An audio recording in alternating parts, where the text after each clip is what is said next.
이번 주 하나님께서 저희 수정교회에 주신 하나님의 마음은 베드로전서 1장 13절부터 16절까지의 말씀입니다. 그러므로 너희 마음의 허리를 동이고 근신하여 예수 그리스도께서 나타나실 때에 너희에게 가져다 주실 은혜를 온전히 바랄지어다. 너희가 순종하는 자식처럼 전에 알지 못할 때에 따르던 너희 사욕을 본받지 말고 오직 너희를 부르신 거룩한 이처럼 너희도 모든 행실에 거룩한 자가 되라.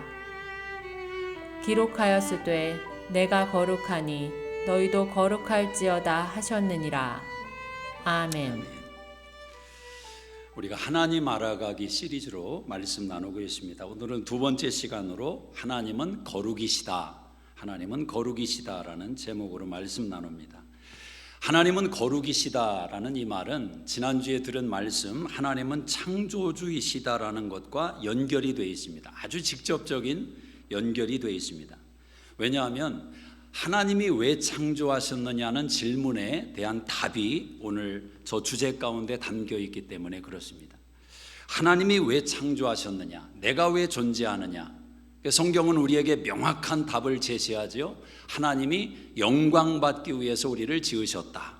아주 클리어하게 성경은 말씀을 합니다. 이사야 43장 7절에 하나님이 찬양받기 위해서 우리를 지으셨다. 에베소 1장 12절에 보면 사도 바울은 그렇게 고백을 합니다. 우리를 예수 안에서 부르신 하나님의 목적은 영광의 찬송이 되게 하려 하심이라. 그렇게 말을 합니다. 우리 존재가 영광의 찬송이 되도록 하나님이 우리를 부르셨다라는 것입니다. 여기에는 우리의 어떠함이 결정적인 요소가 없습니다. 건강하냐, 병들었느냐, 잘 사느냐, 못 사느냐, 어떤 현실도 우리의 어떤 행위도 가미가 되지 않고 그냥 예수 안에서 하나님의 자녀가 된 우리를 통해서 하나님이 영광을 받으신다라는 것입니다. 근데 14절에 보면 또 이런 말씀이 있습니다. 그의 영광을 찬송하게 하려 하심이라. 자, 똑같은 영광의 찬송이라는 단어지만 12절에서는 영광의 찬송이 되게 한다라는 것이고 14절에는 영광을 찬송하게 만들겠다라는 것입니다. 이것은 행위적인 내용이 담겨 있고 우리가 어떤 인생을 살아야 될지에 대한 방향을 제시하는 내용이기도 합니다. 자, 어떻게 하나님께 영광을 돌릴 것이냐? 먼저 우리가 자녀됨의 신분을 갖게 되는 것입니다. 하나님을 우리 아버지로 모시는 것입니다. 예수님을 구주와 주님으로 영접하는 것입니다. 그리고 나서 우리의 삶을 통해서 그분의 영광을 드러내기 시작할 때 하나님이 영광을 받으신다라는 겁니다. 그런데 이 두 가지의 내용을 만약 하나로 묶어서 표현한다면 이 단어가 가장 적합한 단어입니다. 거룩이라는 단어입니다. 거룩. 오늘 15절에 보시면 이런 말씀이 있습니다. 한번 읽어보겠습니다. 오직 너희를 부르신 거룩한 이처럼 너희도 모든 행실에 거룩한 자가 되라. 자, 하나님을 명칭하면서 하나님은 거룩하신 분이다. 하나님이 거룩하신 분이기 때문에 너희도 거룩한 자가 되라. 그렇게 말씀하십니다. 여러분, 하나님의 목적과 계획이 우리를 자녀 삼으시고 우리를 통해서 영광을 받으시기를 원하실진데 하나님의 목적은 거룩에 있다라는 것입니다. 우리가 신앙생활하면서 어디에 목적을 두고 있느냐가 참 중요합니다. 예를 들면 예수를 믿는 목적이 영생을 얻는 것이다, 천국에 가는 것이다. 예, 맞습니다. 분명히 우리의 입장에서 예수 믿는 목적은 영생을 얻고 천국에 가는 것입니다.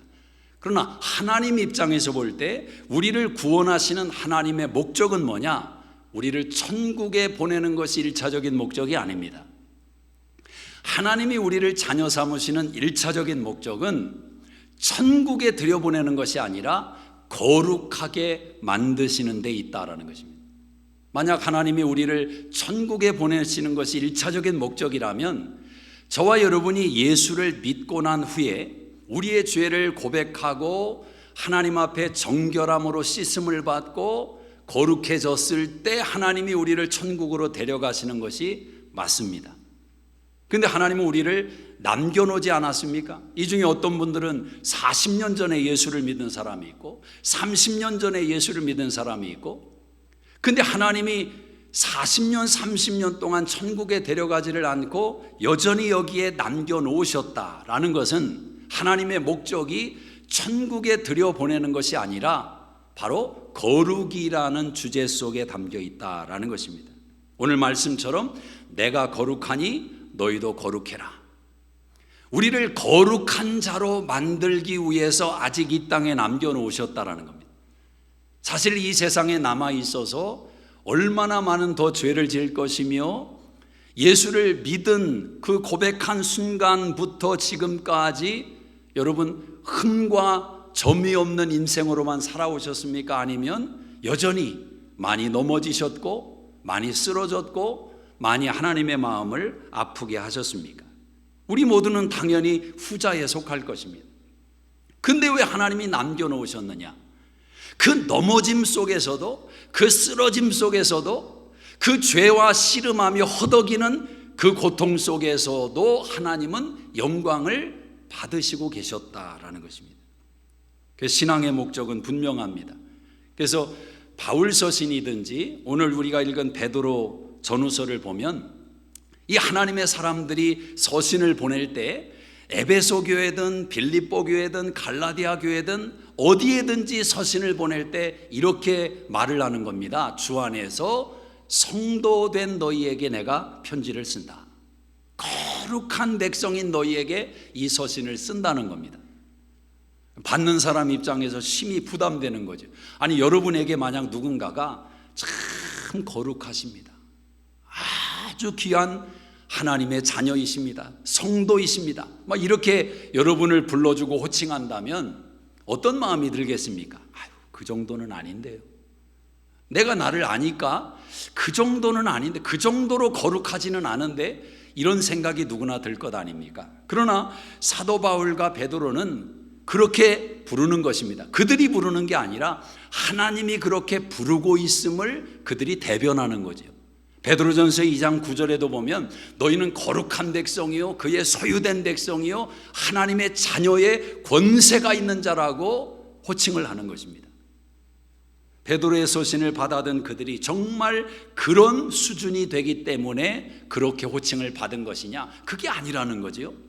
불러주시는 하나님의 수준 때문에 그렇게 호칭을 받는 것이다라는 겁니다. 그러면 하나님이 그렇게 신분을 세워주시고 신분을 인정해 주시고 불러주실 때 우리의 숙제가 무엇입니까? 그 신분에 걸맞는 수준으로 자라가는 것입니다. 사실 신앙의 목적이라는 것은 내가 어떤 신분인 것을 빨리 깨닫고 그 신분에 걸맞는 수준으로 올라가는 신앙의 행위를 보여야 되는 것입니다. 여러분 주변에서 교회 다니는 저와 여러분을 바라보면서 야, 너 교회 다니는 사람이 왜 그러냐? 만약 그런 말을 했다고 한번 가정을 해볼 때 그 말 속에는 그들이 인정하든 인정하지 않든 교회를 다닌다, 예수를 믿는다라는 것에 대한 신분의 차이를 인정하고 있는 것입니다. 그렇죠? 아마 그런 생각 없이 그런 말을 하겠지만 너는 나와 좀 달라야 될 것 아니냐, 이것 아니겠습니까? 그러니까 거기에 맞는, 뭔지는 모르지만 거기에 맞는 수준을 좀 보여라. 세상이 우리에게 요구하는 내용일 수 있다라는 것입니다. 물론 세상의 요구가 그 기준이 다 오를 수는 없습니다. 그래서 그 세상의 기준에 들려고 거기에 맞추려고 하다가 오히려 하나님의 진리에서 떠나는 위험성도 얼마든지 있는 것입니다. 그럼에도 불구하고 우리 주변에 있는 사람들로부터 우리가 수준의 요구를 받는 것을 당연하게 여겨야 된다라는 것입니다. 당연하게 여겨야 된다. 이 과정이 그렇게 만만치가 않습니다. 하루아침에 완성되는 것도 아니고 50년, 60년을 싸웠는데도 여전히 불만족스러운, 여전히 부족해 보이는 요소가 바로 이 신앙의 수준을 만드는 과정이다라는 것입니다. 이게 왜 어렵느냐? 우리 안에는 하나님의 자녀됨의 권세가 있고 자녀됨의 신분을 얻게 되었지만 여전히 그때라는 사단 마귀의 종이었던 그 죄의 흔적들이 우리 안에서 여전히 우리를 붙들고 늘어지는 싸움이 있다라는 겁니다. 저는 이것을 근성의 문제라고 생각합니다. 근성, 죄의 근성, 이 죄의 습관, 일명 노예 근성이라고 우리가 이해할 수도 있습니다. 이스라엘 백성들이 애굽에서 구출을 받아서 광야를 통과해서 가나안에 들어가는 여정 속에서 끝까지 그들의 신앙을 괴롭혔던 문제가 있다면 아말렉도 아닙니다. 뭐 다른 블레셋도 아닙니다. 가장 큰 적이 누구냐면 그들 안에 존재하는 이 근성의 문제입니다. 노예 근성. 조금만 어려움을 만나면 애굽으로 돌아가자. 하나님 섬길 때보다 그때가 나았다. 신앙생활 안 할 때가 오히려 더 좋았다. 이 노예 근성이 이 불신앙 가운데 표현되는 일이 얼마나 많았습니까? 그게 결국 이스라엘 백성들을 끝까지 발목을 붙들고 늘어지는 겁니다. 1863년 1월 1일에 역사적인 선언이 미국에서 일어났습니다. 아브라함 링컨 대통령이 미국 땅에 더 이상은 노예가 존재하지 않는다, 노예 해방을 선언한 것입니다. 근데 여러분, 뜻밖에도 노예 해방이 선언되었지만 정말 많은 다수의 노예들이 거부했다는 것입니다. 나는 그냥 노예로 살겠다. 나는 노예 팔자다. 이게 더 편하다. 노예 해방 선언을 무시하고 그 노예로 사는 것을 끝까지 고집했던 사람이 너무도 많다라는 것입니다. 얼마나 안타까운 반응이겠습니까? 생각이 노예화되어 있기 때문에 노예 해방을 선언해도 여전히 내가 스스로 노예됨을 자청하는 것입니다. 2000년에 나왔던 치킨 런이라는 애니메이션 영화가 있습니다. 그 시대 어린이였는데 부모님이 이런 영화를 조금 보여준 분도 있을지 모르겠습니다. 이 치킨 런이라는 애니메이션 영화는 닭들이 모여있는 양계장에서 벌어진 이야기를 가지고 영화를 만든 것입니다. 알을 낳는 저 암탉들이 모여서 매일 이제 서열을 받는 것입니다. 일렬로 서서 이제 점검을 하는 거죠. 근데 점검을 하다가 알을 낳지 못한 표시를 보고 그 닭을 이제 데리고 들어가서 저 여자 주인공이 이제 칼로 그 닭을 죽이게 됩니다. 근데 저 중앙에 있는 진저라는 저 암탉이 그걸 본 겁니다.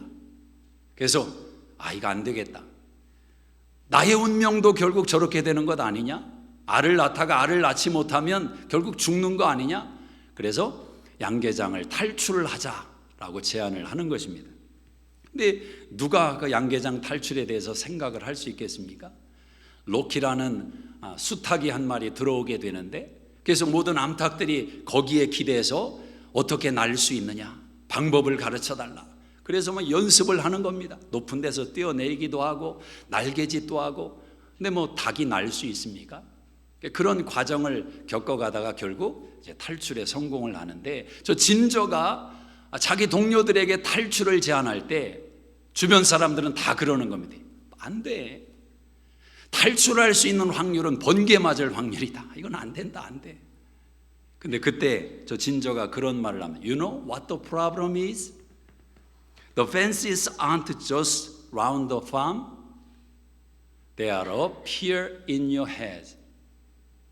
문제가 진짜 뭔지 아냐? 진짜 문제는 양계장의 저 철조망들이 아니라 너희들 머릿속에 있는 철조망이다. 그걸 걷어내야 된다는 거예요. 그걸 걷어내야 되는 것이지 저 눈에 보이는 철조망이 문제가 아니다. 여러분 안에는 어떤 철조망이 있습니까? 사실 저 자신을 들여다보면서도 저도 그런 생각을 해보는 겁니다. 아니 6살 때부터 예수님을 만나서 40-50년을 지금 달려오는 과정에 신학 공부를 수십 년을 했고 전도사와 목회자로 그렇게 수십 년을 달려왔는데 왜 이 정도밖에 안 되냐? 왜 인격이 이 정도밖에 안 되냐?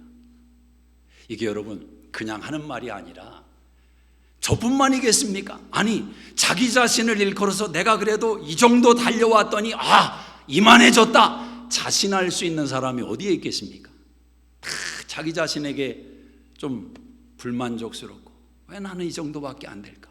왜 주님을 향한 마음이 이 정도밖에 안 될까? 막 그런 가슴 치는 마음들이 다 있을 거란 말입니다. 자, 그런데 무엇이 문제일까? 열심을 안 낸 것인가? 어떤 분들 가운데는 너무 열심 내는 분들이 얼마나 많습니까? 신앙생활하면서 가정도 뭐 다 뒤로 하고 교회 중심으로 몇십 년을 봉사하며, 그런 성도들이 특별히 열심 있는 한국 성도들에게는 얼마나 많습니까? 그런데 결정적인 순간에 인격의 바닥이 드러나고 수준이 전혀 걸맞지 않는 행동들이 드러나고, 그래서 공동체에 어려움이 임하고 너무너무 부지기수지요. 어떤 면에서 보면 우리가 쳐놓은 철조망을 걷어내지 못한 요소가 있지 않을까. 내가 정해놓은 틀 안에서 하나님을 섬기는 것입니다. 이 정도까지만, 더 요구하지 마, 더 들어가면 안 돼, 아파, 피곤해, 이 정도까지만, 주일에 교회 한번 가고 적당한 모임에 좀 참석하고 헌금 좀 해드리고 하는 게 아니야. 해드리는 거지. 안 된단 말입니다, 여러분. 하나님이 저와 여러분을 향해서 요구하시는 분량을 만약에 깨닫는다면 턱없이 부족한, 말이 안 되는 겁니다. 에베소 4장 13절에 하나님이 우리에게 요구하시는 분량은 그리스도의 장성한 분량에 이르도록 자라가라. 당신의 아들 독생자 예수 그리스도의 수준까지 올라가라고 우리에게 요구하시는 겁니다. 그러니까 주님, 저는 이만큼만 하겠습니다, 이건 안 되는 겁니다. 그 고백 자체가 성경적으로 성립되지 않는 것입니다. 여러분의 삶도 마찬가지일지 모릅니다. 지금보다 더 나은 아빠가 될 수 있어요. 더 나은 엄마가 될 수 있어요. 자녀들이 바라볼 때, 이야, 정말 우리 엄마 아빠는 최고다, 최고다. 이게 그냥 마음에서 우러나는 감탄사를 들을 수 있는 엄마 아빠가 될 수 있는 자질이 있단 말입니다. 철조망을 걷어내면. 근데 그걸 걷어내지 못할 때 여전히 가장 큰 사랑을 쏟아 부어주면서도 가장 큰 장애물이 될 수도 있는 게 부모 아니에요? 가장 행복을 주면서도 가장 눈물을 흘리게 만드는 것도 부모일 수 있고, 이게 우리의 연약함일 수 있다. 철조망을 걷어내라는 거예요. 주님의 분량을 바라보라는 것입니다. 어떤 면에서 하나님이 우리를 바라보실 때 우리는 다 거룩한 자입니다. 여기에 우리의 소망이 있는 겁니다. 우리가 용기 낼 수 있는 이유가 뭐냐? 하나님은 저와 여러분을 거룩한 자로 보신다는 겁니다. 누가 뭐래도 이게 부모의 마음 아닙니까? 세상 사람이 다 손가락질해도 부모는 손가락질하지 않습니다. 이게 부모의 심정인데, 하물며 육신의 부모도 그러한데 하물며 하늘에 계신 하나님은 어떠하겠느냐는 거예요. 세상 사람이 교회 다니는데 왜 그러냐, 이런 사람인데 저런 사람인데 왜 그러냐, 아무리 손가락질해도 하나님의 중심의 마음은 그래도 내 새끼다라는 게 있단 말입니다. 이게 여러분 구원의 능력이라는 것이 바로 이 고백 속에서 나오는 것입니다. 너는 내게 보배롭고 존귀한 자다. 마치 술람 여인을 다른 여인들이 다 무시하고 다 조롱해도 솔로몬은 술람 여인을 이 여인은 내 여인이다 라고 하는 것과 같은 거죠. 근데 여러분, 마태복음 5장 16절에 보면 이같이 너희 빛을 사람 앞에 비치게 하여 그들로 너희 착한 행실을 보고 하늘에 계신 너희 아버지께 영광을 돌리게 하라. 하나님은 우리를 거룩하게 보시고 하나님은 우리를 인정해 주시지만, no matter what 인정해 주시지만 나는 나를 거룩하게 못 보잖아요. 내 주변에 있는 사람들이 나 자신을 거룩하게 보는 데 있어서는 덜 거룩하잖아요. 아니, 많이 부족하잖아요. 바로 그 부분을 바꿔나가는 것이 신앙이다라는, 가장 가까운 곳에서부터 인정받아가는 것입니다. 거룩함이. 그래서 여러분, 만약 남편으로부터 인정을 받는 아내의 믿음, 그건 진짜인 겁니다. 아내로부터 인정을 받는 남편의 믿음, 이건 진짜인 겁니다. 왜? 속일 수가 없는 거니까 가장 지부까지도 다 바라보면서도 인정해 줄 수 있는 믿음이라면 훌륭한 거죠. 그래서 여러분의 가정에서부터 인정받는 신앙인 되기를 주의 이름으로 축복합니다. 왜 아멘이 없으시죠? 제일 큰 인정은 누구에게 받아야 되느냐? 목사 아닙니다. 성도 아닙니다. 교우들 아닙니다. 여러분 자녀들에게 인정을 받는 게 최고의 믿음이에요. 특히 어린 자녀들 속이지 못하거든. 그대로 보거든. 엄마 아빠 그대로 보거든. 근데 그 아이들로부터 인정을 받는다. 이건 참 훌륭한 것입니다. 그리고 함께 신앙생활하는 교우들로부터 저 집사님 참 귀하다. 이 얼마나 이런 사람이 밖에 나가면 인정 못 받겠습니까? 안에서 깨진 바가지가 밖에 가서도 이상해지는 거지. 다 문제는 밖에서 소리를 듣는다. 왜 저러냐 교회 다니는 사람이 그분 안 그랬는데 뭘 안 그래요? 몰라서 그랬지. 가족은 다 알고 있더만. 교회는 속을 수 있어요. 주일날 여러분 딱 마음 정리하고 딱 마음에 한번 훅가시 딱 한 다음에 훅가시가 맞는 말인가 괜히 이렇게 여러분이 알아들으라고 그냥 목사가 설교하다가 시장용어 툭툭 할 때 너무 저를 욕하지는 마세요. 다 감출 수 있단 말입니다. 연기할 수 있단 말이에요. 몰라요. 근데 가정은 속일 수가 없거든요. 가정 다 문제가 있는. 그래서 여러분 하여튼 우리의 수준이 가장 가까운 관계로부터 인정을 받아가는 거죠. 참 변하고 있구나. 달라지고 있구나. 그런 얘기 좀 들어보셨어요? 집사님 요새 많이 달라졌어. 내가 알던 집사님이 아닌 것 같아. 좀 기분 나쁠 수 있지만 그 칭찬이거든요. 옛날에는 좀 개떡 같았지만 지금 너무 변했다. 이게 최고 하나님이 가장 영광 받으시는 고백인 줄로 믿습니다. 수준이 높아진다. 오늘 13절에 한번 같이 읽어보시겠습니다. 13절 시작. 그러므로 너희 마음에 허리를 동이고 근신하여 예수 그리스도께서 나타나실 때 너희에게 가져다 주실 은혜를 온전히 바랄지어다. 하나님은 빛이십니다. 흠도 없고 점도 없고 어둠이 없습니다. 거룩하신 분입니다. 그분의 거룩하심을 닮아가서 나처럼 너희도 거룩해져라라는 요구 앞에 우리가 섰는데, 어떻게 거룩해져 가는, 이 거룩이라는 것은 마음으로부터 시작되는 겁니다. 여러분, 외모를 거룩하게 만드는 것을 우선순위 두면 안 되는 것입니다. 이건 문제가 위선이 거기서 나오는 거거든요. 마음으로부터 거룩해져야 되는 것입니다. 마음으로부터 하나님에게 동의가 돼야 되는 것입니다. 하나님과 일치된 마음을 가져야 되는 것입니다. 특별히 겸손한 마음. 너희의 마음의 허리를 동여라. 이게 좀 어렵죠? 마음의 허리를 동여라. 마음도 허리가 있다라는 거예요. 허리는 힘이죠. 힘의 중추 역할이 허리에서 나오죠. 우리의 마음을, 그런데 그 힘의 중심을 동여라. 근데 베드로전서 5장 6절에 가면 단어를 하나 더 붙입니다. 겸손으로 허리를 동여라. 너의 힘의 근거가 어디에서 나오느냐? 너 자신의 힘이 아니라 하나님을 인정하는 그 마음에서 너의 힘이 나오게 하라. 겸손, 하나님을 인정하는 거 아니에요. 하나님을 경외하는 것. 교만은 뭡니까? 하나님을 인정하지 않는 거죠. 내 밑에 내 위에 사람이 없는 것처럼 살아가는 거죠. 교만한 거죠. 그러나 겸손은 하나님을 인정하니까 하나님이 인정하시는 사람을 인정하고 그 사람들을 소중하게 대하는 거죠. 겸손함으로 너의 허리를 동여라.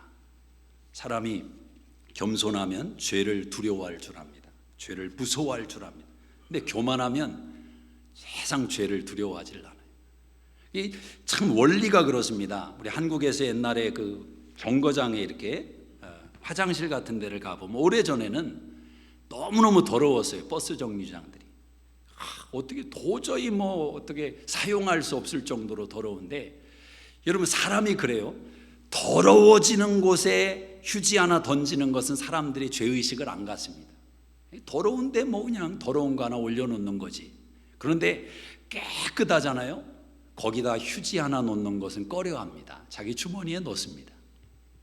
그래서 내 마음이 자꾸 이렇게 더러워지면요, 자꾸 더러운 생각이 더 달라붙고 그런 사람들이 자꾸 교제권에 생기고 그런 거예요.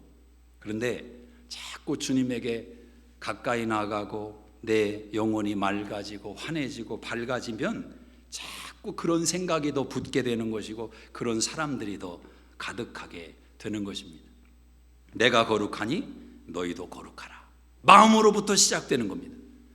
또 거룩은 일상에서 만들어지는 것입니다. 거룩은 특정한 장소에서 만들어지는 게 아니라 여러분의 일상의 자리에서 만들어지는 것이 거룩입니다. 여러분, 신앙이 무엇입니까? 신앙은 관계성 아닙니까? 우리와 가장 중요한 관계성인 하나님, 그분이 거룩하신 분이다. 그러면 그분과 동행하는 삶을 살아가다 보면 자연스럽게 우리도 거룩해지지 않겠습니까? 그 신앙은 일상의 삶에서 하나님과 동행하면서 만들어지는 성품이요, 태도요, 기질이요, 습관인 것입니다. 일상의 자리가 그렇게 중요하다. 디모데전서 4장 5절에 하나님의 말씀과 기도로 거룩하여짐이라. 여러분, 날마다 큐티하지 않습니까? 하나님 말씀 묵상하지요, 시간 내서 기도하지요, 식사기도도 그렇습니다. 모든 일상의 그런 내용들이 여러분을 거룩하게 만들어가고 있는 중요한 내용이다라는 겁니다. 일상적으로 반복되는 일들을 하다 보면 그 중요성과 가치를 간과할 때가 있거든요. 근데 여러분, 그 내용들이 얼마나 중요한지 모릅니다. 거기서 습관이 생기고 그 습관이 뿌리를 내리며 우리 안에 경건의 모습을 만들어 가는 것입니다. 일상의 예배, 일상의 큐티, 일상의 기도 다 중요한 겁니다.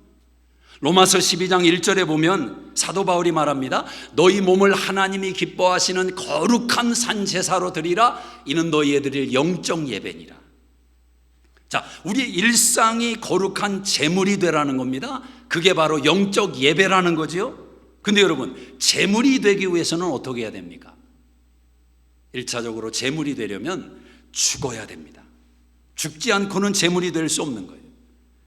자, 그런데 죽기는 죽는데 가치가 없어서 죽는 게 아니라 가치가 있는데 죽으라는 거죠. 이스라엘 백성들이 하나님께 제사를 드릴 때 그 신앙이 처음에는 순수하다가 변질돼 가다 보니까 이런 반응이 나오는 겁니다. 하나님께 양을 드리는데 어차피 번제로 태워서 하나님께 올려드리면 죽는 거 아니냐?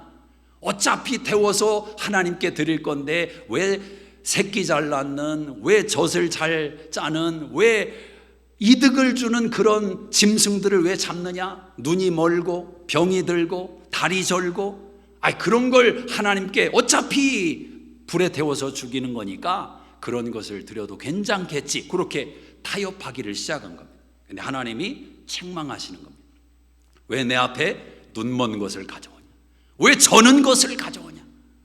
하나님은 그 짐승을 보는 것이 아니라 그 짐승을 드리는 이스라엘 백성들의 눈먼과 다리 젊음과 그들의 신앙에 망가지는 모습을 하나님이 보면서 지적하는 것 아닙니까? 최상의 것을 나에게 드리라는 겁니다. 여러분, 일상의 삶에서 여러분이 죽으라고 할 때 하나님은 최상의 상태에서 죽으라는 겁니다. 무슨 말이냐면, 내가 할 말이 있어요, 내가 당당해요, 내가 주장할 수 있고 잘못한 게 없어요. 그런데도 나를 부인하며 나를 무릎 꿇릴 수 있느냐?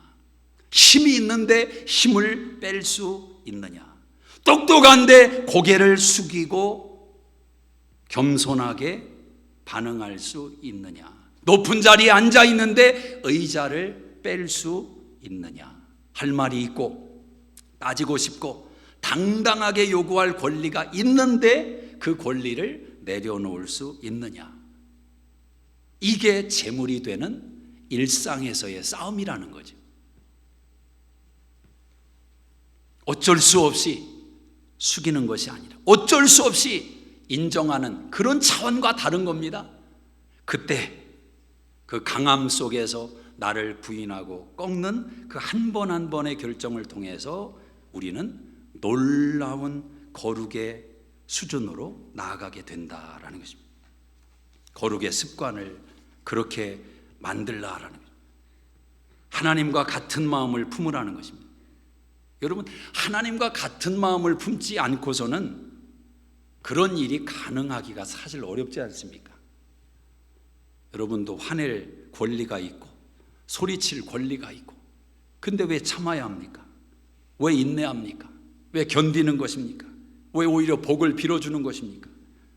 하나님과 한 마음을 품기로 작정했기 때문에 그렇게 노력하는 것 아니겠습니까? 힘들지요. 그러니까 거룩해진다는 것이 얼마나 어려운지를 아셔야 됩니다. 좀 머리 반듯하게 하고 조금 행위를 조금 보다듬고 말의 언어에 좀 순화를 가하고 이런 외적인 능력으로 주님이 요구하시는 거룩을 달성해 가는 게 아니라, 나를 부인하고 오늘도 죽고 내일도 죽고 모레도 죽고 이 끊임없는 자기 부인과의 싸움 속에서 주님이 요구하시는 거룩이 조금씩 달성돼 간단 말입니다. 그래서 이것은 사실 우리가 노력해서만 되는 일은 아닙니다. 우리가 힘쓰고 애쓴다고만 되는 일도 아닙니다. 그런 자세는 필요하지만 우리 힘만 가지고 안 돼요. 그래서 하나님은 성령을 통해서 이 일을 가능케 하신다라고 말씀하는 겁니다. 오순절 성령 강림의 사건이 무엇입니까? 성령이 불의 혀같이 각 사람 위에 임했습니다. 그 성령은 그 사람들의 죄를 태우는 것입니다. 로마서 8장 13절에 그 죄를 죽이는 작업을 성령께서 하시는 겁니다. 내 힘으로가 아니라 하나님의 성령께서 강권적으로 내 마음을 변화시키는 것입니다. 여러분, 우리가 오순절 교회 아닙니까? 오순절 교회의 신앙의 핵심이 무엇입니까? 많은 사람들이 방언하는 거, 통성 기도하는 거. 근데 그게 아니거든요. 근데 너무 그걸 부각시켜 놓으니까 방언은 은사 중에 하나일 뿐이지 오순절 우리 교단의 우리의 신앙의 가치를 대변하는 내용이 아니에요. 오순절 신앙과 신학의 핵심은 뭐냐? 자유와 거룩과 기쁨입니다. 굉장히 중요한 신앙의 가치를 우리가 가지고 있는 신앙의 가치 속에 사실은 붙들고 있어요. 성령이 우리 가운데 임하시면 로마서 8장 1절에 그러므로 모든 죄와 얽매임으로부터 우리를 자유케 하시는 겁니다. 과거로부터 우리를 자유케 하시고 모든 지나간 삶에 대한 눈물과 고통과 신음으로부터 우리를 일으켜 세우는 능력이 성령 안에 있는 거죠. 완전히 새 사람을 만들어버리는 거죠. 성령의 역사가.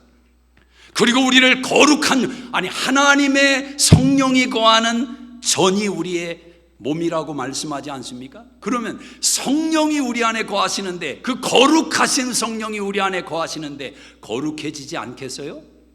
그리고 거룩해져 가는 과정 속에 하나님이 주시는 기쁨을 경험하는 겁니다.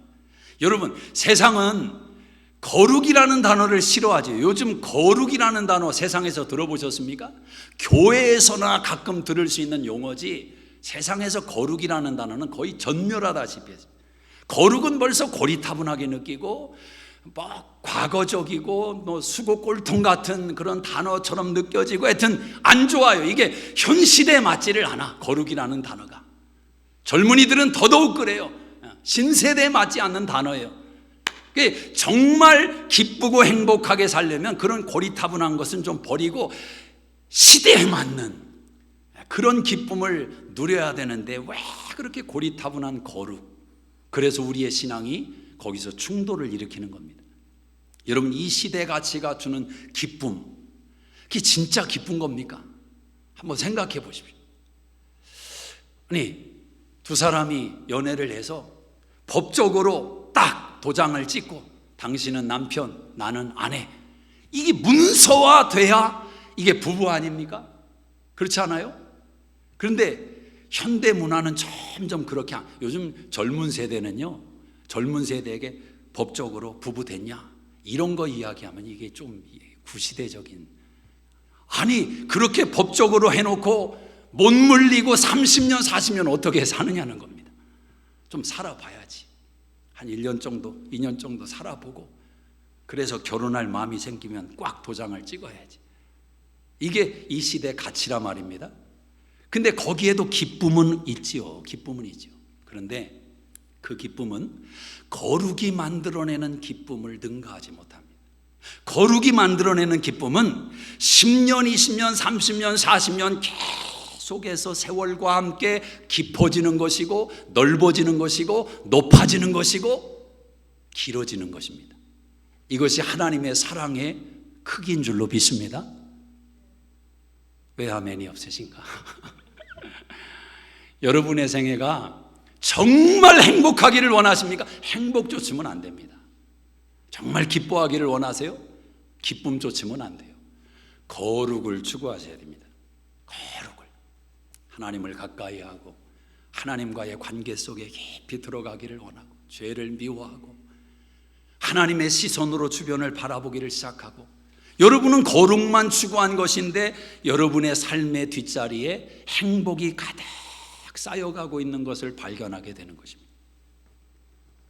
사도행전 2장 25절 이하에 보면 베드로가 성령 충만함을 경험하고 설교하기를 시작할 때 그의 설교에 시편 16편의 다윗의 고백이 그대로 베드로의 입술로 표현됩니다.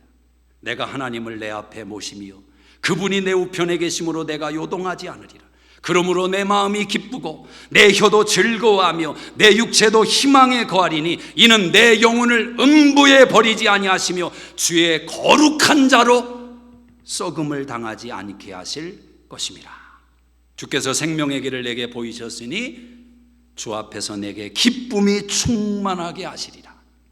이 다윗의 고백을 베드로가 성령 충만을 받자마자 그 구약에 얼마나 많은 말씀이 있겠어요. 그런데 갑자기 베드로가 그 말씀을 쏟아붓기를 시작하는 겁니다. 여러분, 거룩으로 초대하는 데 있어서 성령님이 여러분에게 힘을 주시는 줄로 믿습니다. 진리 가운데로 인도하고 우리의 생각을 예수에게 고정시키고 하나님에게 고정시키고 나아가서 오늘 13절에 보니까 예수 그리스도께서 나타내실 때에 너희에게 가져다 주실 은혜를 온전히 바랄지어다. 성령이 충만하면 그 생각과 사고가 현실에만 갇히지 않고 마지막을 생각하는 은혜를 얻습니다. 내가 주님 만나게 되면 주님이 나에게 무슨 말씀을 하실까? 이건 절대 우리의 지각에서 나오는 우리의 육신의 힘으로 낼 수 있는 생각이 아닙니다. 성령께서 부어주시는 생각입니다. 마지막을 생각하는 겁니다. 마지막. 여러분, 모든 즐거움을 주는 찰나적이고 순간적인 기쁨의 내용들은 여러분을 속이고 있는 내용입니다. 진짜 기쁨은 지금에서 나오는 것이지만 진짜 기쁨은 마지막을 생각해도 지금과 연결이 돼야 그게 진짜입니다. 지금 내가 너무 행복하고 너무 기쁜데 마지막을 생각할 때 연결이 안 된다. 연결이 안 된다. 이거 지금 문제입니다. 그 죄 짓고 있는 확률이 높습니다. 지금 행복한데 마지막을 생각해도 이 기쁨이 연결이 돼요. 더 커져갈 것 같아요. 그게 진짜 기쁨이고 거룩에서 나오는 참된 기쁨이다. 마지막을 생각하는. 우리 조성혜 집사님이 3월 15일부터 28일까지 너무 힘든 기간에 일기 같은 내용을 쓴 게 있습니다. 그 내용을 제가 읽어봤는데 마지막 28일째 이런 내용을 적었더라고요. 마음이 조급해지지 않도록 기도를 했다. 곁에 엄마가 없어도 괜찮았다. 그동안 하나님이 함께 하실 거니까. 새벽 2시 30분에 잠들 때 듣는 태교 찬양 중에 감사해 나의 시련이 다가와도 찬양해서 배가 아파서 일어났다. 나의 상황과 같은 찬양이었다. 감사함으로 나아가기로 했다. 능히 이길 힘을 주세요. 고통 중에도 주님을 바라보게 해주세요. 그리고 시온의 영광이 빛나는 아침이라는 찬양도 계속 생각이 났다. 그냥 흘려들었던, 그냥 불렀던 찬양의 가사들을 곱씹으며 날마다 주님의 확신을 되새기고 있다. 감사합니다. 이번 주 시작함을 주님과 동행할 수 있음에, 그리고 나의 상황을 잘 아시는 주님이 나의 타이밍을 맞추어 주심에 내일부터 고난주간입니다. 주님의 고난뿐 아니라 이후에 대해 생각하게 하시고 기억하게 하시고 또 감사하게 해주세요. 이게 거룩 아니겠습니까? 요한일서 3장 2절에 사랑의 요한 사도가 이렇게 고백했습니다. 그가 나타나시면 우리가 그와 같을 줄을 아는 것은 그의 참모습 그대로 볼 것이기 때문이다. 주를 향하여 이 소망을 가진 자마다 그의 깨끗하심과 같이 자기를 깨끗하게 하느니라.